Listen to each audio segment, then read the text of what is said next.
കൃഷ്ണ ഗുരുവായൂരപ്പ, എല്ലാവർക്കും നമസ്കാരം. ഓം സുബ്രഹ്മണ്യായ നമഃ. ഇന്ന് ഷഷ്ഠിയാണ്. ഷഷ്ഠി ഒരു വ്രതമാണ്. സുബ്രഹ്മണ്യ സ്വാമിയെ പ്രീതിപ്പെടുത്താനായിട്ട് നമ്മൾ നടത്തുന്ന വ്രതമാണ്. അപ്പോൾ സുബ്രഹ്മണ്യ സ്വാമി എന്ന് പറഞ്ഞാൽ വളരെ സ്നേഹപൂർണമായൊരു മുഖവും അതുപോലെ കാരുണ്യമയനും വളരെ സാത്വികത നിറഞ്ഞൊരു ഭഗവാനാണ്, ദേവതയാണ്. അതായത് തികച്ചും സത്വഗുണം കൂടുതലുള്ള ഒരു രൂപമാണ് ശരിക്ക് സുബ്രഹ്മണ്യ സ്വാമിയുടേത്. നമുക്കറിയാം, സുബ്രഹ്മണ്യ സ്വാമിയെ കാണുമ്പോൾ തന്നെ നമുക്ക് ഭയങ്കര പോസിറ്റീവ് ഊർജ്ജമാണ്.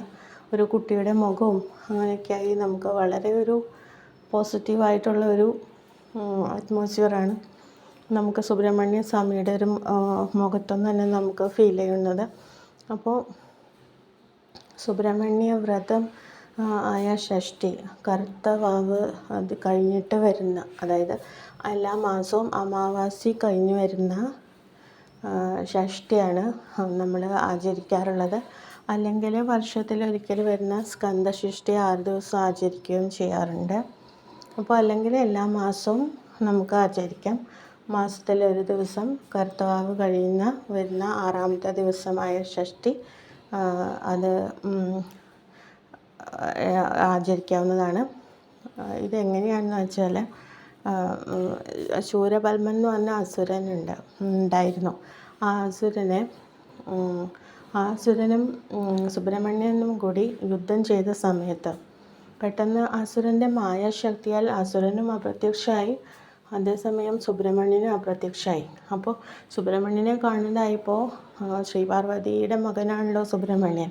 അപ്പോൾ ശ്രീപാർവതി ഒരുപാട് വിഷമിക്കുകയും തൻ്റെ മകനെ കാണാനില്ലാതെ ദേവഗണങ്ങളോടുകൂടി വ്രതം അനുഷ്ഠിക്കുകയും ചെയ്തു. അപ്പോൾ ഈ വ്രതം ഇങ്ങനെ എടുത്തിരുന്നിട്ട് പെട്ടെന്ന് ഒരു ദിവസം ശൂരപത്മാസുരനെ സുബ്രഹ്മണ്യൻ വധിച്ചു എന്നാണ് പറയുന്നത്. അപ്പോൾ സുബ്രഹ്മണ്യൻ പെട്ടെന്ന് പ്രത്യക്ഷനായി ദേവകൾക്കൊക്കെ ദർശനം കൊടുത്തു. എന്നിട്ട് ഈ അസുരനെ വധിക്കുകയും ചെയ്തു. ആ ദിവസം അന്ന് ഷഷ്ഠി ദിവസമാണെന്ന് പറയുന്നു. അന്ന് എല്ലാവരും വയറു നിറയെ ഭക്ഷണം കഴിച്ചു എന്നാണ് പറയുന്നത്. അപ്പോൾ അതുകൊണ്ടാണ് ആ ദിവസം ഒരു വിശേഷപ്പെട്ട ദിവസമായിട്ട്, അതാണ് സ്കന്ദഷഷ്ഠി. അപ്പോൾ അതിൻ്റെ ഓർമ്മയ്ക്ക് എല്ലാ മാസവും നമ്മൾ ഷഷ്ഠി തിഥിയിൽ വ്രതം എടുക്കുന്നത് നല്ലതെന്ന് പറയുന്നു.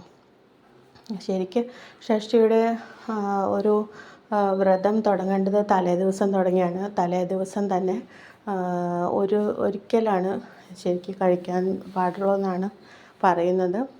പക്ഷേ ഷഷ്ഠി ഇപ്പോൾ എടുക്കണം എന്നുള്ളവർ, ഇപ്പോൾ ഗർഭിണികളുണ്ടാവും, വൃദ്ധരായ ആൾക്കാരുണ്ടാവും, അവശരായിട്ടുള്ള രോഗികളൊക്കെ ഉണ്ടാവും.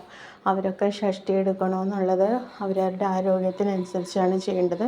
പിന്നെ നമ്മൾക്ക് പറ്റാവുന്ന രീതിയിൽ ഭഗവാന് വേണ്ടി എന്തെങ്കിലും ചെയ്യുക. അല്ലാതെ നമ്മളുടെ ശരീരത്തെയൊക്കെ റിസ്ക് എടുത്തിട്ട് നമ്മൾ ഒന്നും ചെയ്യാനായിട്ട് ഭഗവാൻ ആവശ്യപ്പെടില്ല. അപ്പോൾ അവരവർക്ക് കഴിയുന്ന പോലെ ആരോഗ്യം അനുസരിച്ച് മാത്രമേ ഏത് വ്രതം എടുക്കാൻ പാടുള്ളൂ. പിന്നെ തലേദിവസം ഒരിക്കലും ഉണ്ടിട്ട് പിന്നെ വൈകുന്നേരം നമ്മൾ കുളിച്ച് വളരെ ഭക്തിപൂർവ്വം അന്ന് തുടങ്ങി നമ്മൾ ഭക്തിപൂർവ്വം ഭഗവാനെ മനസ്സ് വിചാരിച്ച് തുടങ്ങണം. പിറ്റേ ദിവസവും കുളിച്ച് അത് രാവിലെ സുബ്രഹ്മണ്യ ക്ഷേത്രത്തിൽ ദർശനം നടത്തുകയാണെങ്കിൽ ഏറ്റവും നല്ലത്. പിന്നെ അവിടെ നമ്മൾ പാലഭിഷേകം ഉണ്ടാവാറുണ്ട് സുബ്രഹ്മണ്യന്. അതിലൊക്കെ പങ്കെടുത്ത് നമ്മുടെ വക പാലഭിഷേകം ഓഫർ ചെയ്യേണ്ടത് നല്ലതാണ്. പിന്നെ അന്ന് കർപ്പൂരം കത്തിക്കുക, അങ്ങനെയൊക്കെ എന്തെങ്കിലുമൊക്കെ വഴിപാടുകൾ സുബ്രഹ്മണ്യ സ്വാമിക്ക് നടത്തുന്നത് നല്ലതാണ്. അപ്പോൾ ആ പാലഭിഷേകത്തിലൊക്കെ പങ്കെടുത്തിട്ട് നമുക്ക് പ്രസാദമായി കിട്ടുന്ന ആ പാല് നമ്മൾ സേവിക്കുന്നത് വളരെ നല്ലതാണ്. പിന്നെ അവിടെ നിന്ന് തന്നെ നെയ്തിച്ചോറൊക്കെ കിട്ടുന്നത് കഴിക്കുകയാണെങ്കിൽ നല്ലതാണ്. അത് ഒന്നും കഴിക്കാത്തവരാണെങ്കിൽ അന്നത്തെ ദിവസം മുഴുവനും ഉപവാസം അനുഷ്ഠിക്കുകയാണെങ്കിൽ വളരെ നല്ലത്. അല്ലെങ്കിൽ തീരെ പറ്റാത്തവർക്ക് അമ്പലത്തിൽ നിന്ന് കിട്ടുന്ന നെയ്തിച്ചോറ് കഴിക്കാം. അങ്ങനെ ഒരു നേരം മാത്രമേ അന്ന് അരിയാഹാരം കഴിക്കാൻ പാടുള്ളൂ ഷഷ്ഠി ദിവസം. പിന്നെ മറ്റു പലർക്ക് വ്രതവുമായി ബന്ധപ്പെട്ട ഒരുപാട് റെസിപ്പികളൊക്കെ ഇറങ്ങുന്നുണ്ട്. അങ്ങനെ എല്ലാം കൂടി കഴിച്ചിട്ട് വ്രതം എടുക്കണതിൽ അർത്ഥമില്ല. പക്ഷെ അങ്ങനെയുള്ള റെസിപ്പികൾ ഉണ്ടാക്കിയിട്ട് ചെറുതായി, അതായത് ലൈറ്റ് ഫുഡ് എന്നാണ് ഉദ്ദേശിക്കുന്നത്, നേരിയ രീതിയിൽ ഭക്ഷണം കഴിക്കുക. അതായത് ഉള്ളി, വെളുത്തുള്ളി ഇതൊക്കെ നമ്മൾ ശരിക്കും വ്രതത്തിൽ ഒഴിവാക്കും. അങ്ങനെയൊക്കെ ഒഴിവാക്കിയിട്ട് നേരിയ രീതിയിൽ ഒരു വ്രതം അനുഷ്ഠിക്കുകയാണെങ്കിലും കുഴപ്പമില്ല. അതായത് തീരെ പറ്റാത്തവർ, ഭക്ഷണം തീരെ ഒഴിവാക്കാൻ പറ്റാത്തവർക്ക് നേരിയ രീതിയിൽ വ്രതത്തിൻ്റെ റെസിപ്പികൾ നോക്കിയിട്ട് അത് ഉണ്ടാക്കിയിട്ട് നമുക്ക് വ്രതം അനുഷ്ഠിക്കുകയാണെങ്കിലും പ്രശ്നമുള്ളതല്ല. പിന്നെ നമ്മളെ കൊണ്ട് പറ്റുന്ന വിധത്തിൽ അന്ന് മുഴുവൻ നാമം ജപിച്ചിരിക്കുക, ഭഗവാനെ വിളിക്കുക. പിന്നെ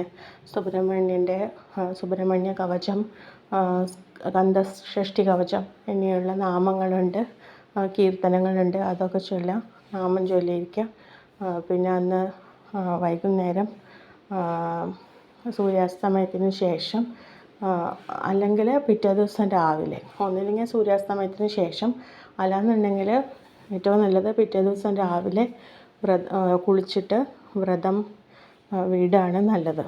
അപ്പോൾ അതാണ് ഷഷ്ഠി വ്രതം എന്ന് പറയുന്നത്. അതെടുക്കുന്നതിൻ്റെ ഗുണങ്ങൾ എന്താണെന്ന് വെച്ചാൽ, സന്താനങ്ങൾക്കൊക്കെ വേണ്ടി ശ്രേയസ്സിന്, അതായത് മക്കൾക്ക് നല്ല പുരോഗതി ഉണ്ടാവാൻ, പിന്നെ നമ്മുടെ അഭീഷ്ടകാര്യ സിദ്ധിക്കായിട്ട് എന്തെങ്കിലും ആഗ്രഹങ്ങൾ നടക്കാനുണ്ടെങ്കിൽ അത് നടക്കാനായിട്ട് ഷഷ്ഠിവ്രതം എടുക്കുന്നത് നല്ലതാണ്.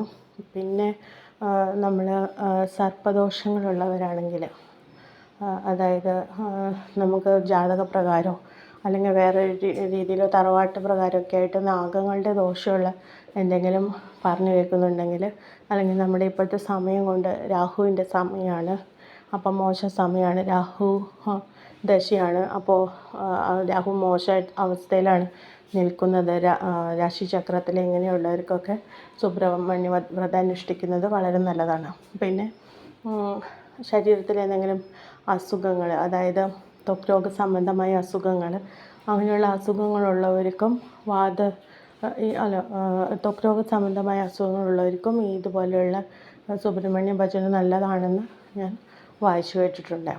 അപ്പോൾ അതിനുപരി എല്ലാ അസുഖമുള്ളവർക്കും എല്ലാ പ്രശ്നങ്ങൾക്കും, എല്ലാ സമ്പൽ സമൃദ്ധിക്കും, എല്ലാത്തിനുമായിട്ടും, എല്ലാ പ്രശ്നങ്ങളും സോൾവ് ചെയ്യാനും എല്ലാത്തിനുമായിട്ട് സുബ്രഹ്മണ്യ വ്രതം അനുഷ്ഠിക്കുന്നതും പറഞ്ഞു കേട്ടിട്ടുണ്ട്.